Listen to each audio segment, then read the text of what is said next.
ငယ်ချင်းတို့မိုးဥအမမိုးဥတွေကိုဖွင့်ကြမ်းအမငယ်ချင်းတို့မိုးဥတွေကိုဖွင့်ကြမ်းကဲမိုးဥလေးကောက်လိုက်မှာနော်မိုးဥလေးကောက်လိုက်အောင်မယ်တဲ့ငယ်ချင်းတို့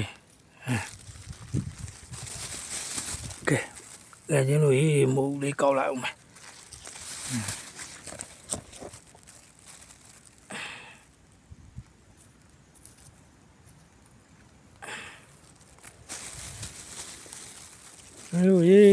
မိုးလေးကောက်လိုက်အောင်မယ်မိုးလေးကောက်လိုက်အောင်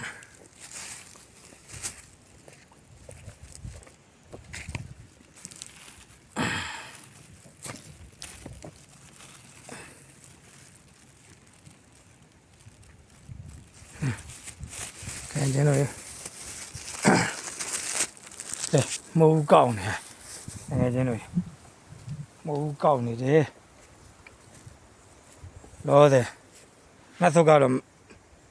စုပေါင်း80သားလောက်ပဲရမှာလောတယ်အမိုးကောက်နေအိမ်စားအောင်တကယ်ချင်းနေအားပေးတော့ကျေးဇူးများတင်တာနော်ဘိုင်ဘိုင်